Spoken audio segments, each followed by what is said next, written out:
అదే క్రైస్తవుడు గంట ప్రార్థన చేయగలుగుతున్నాడా, గంట దేవుని వాక్యాన్ని చదవగలుగుతున్నాడా, వాళ్ళ జీవితంలో ఆ పరిస్థితి కనపడుతుందా? అబ్బే, అస్సలు లేదు. కానీ సెల్తో ఎన్ని గంటలైనా ఉండమని నీడు ఎన్ని గంటలైనా సెల్తోనే ఉంటాడు, ఎన్ని గంటలైనా సెల్లో పనిచేస్తాడు. ఈ మధ్య కాలంలో అంట రేషన్ కోసం బియ్యానికి వెళ్తానంట ఏలుముద్రలు పడతలేదంట.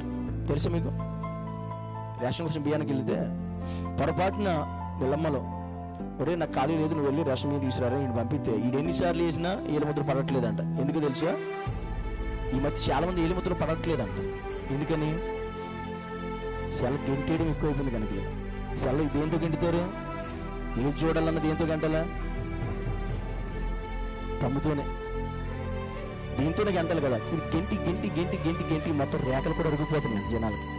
ఈ రేఖలు కూడా అరిగిపోయి వేలు ముద్ర కూడా కాలేజీలోనూ పడట్లేదు, స్కూల్లోనూ పడట్లేదు, ఈ రేషన్ బియ్యానికి అక్కడ కూడా పడట్లేదు. ఎందుకంటే వీళ్ళు అరిగిపోతుంది, రేఖలు కూడా అరిగిపోయి అంతగా సెల్ ఫోన్ వాడుతున్నారు. కానీ బైబిల్ అరిగిపోయి అంతగా చదువుతున్నారు ఎప్పుడైనా?